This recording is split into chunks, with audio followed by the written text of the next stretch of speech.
આ સમગ્ર બ્રહ્માંડમાં આ પૃથ્વી ઉપર આ ગ્રહ ઉપર એવો કોઈ માણસ છે જે દુઃખી ના હોય, જેને પીડા ના હોય, જેને વેદના ના હોય? નહીં, બધા જ પીડાય છે.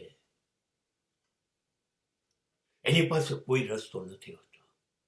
પીડાઓ સહન કરવાનો, સહન કરવી જ પડે છે.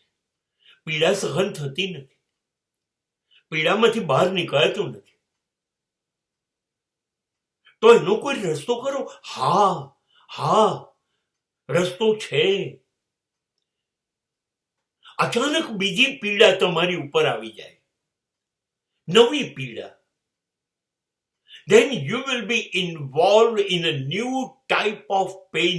નવી પીડા તમારી પર તૂટી પડે તો જૂની પીડા તમારી ખોવાઈ જશે. એ વખતે આજે આવેલી નવી મુશ્કેલી, યાતના, પીડા, દર્દમાં આપણે પાછા ડૂબવા માંડીએ છીએ અને જૂનું દર્દ ભૂલી જઈએ છીએ.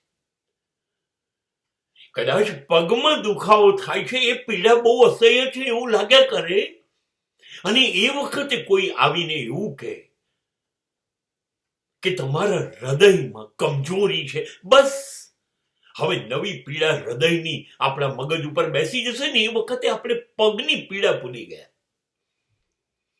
આ એટલા માટે પહેલી પીડા ભૂલાવવા બીજી પીડા આવે છે, બીજી પીડાને ભૂલાવવા ત્રીજી પીડા આવે છે.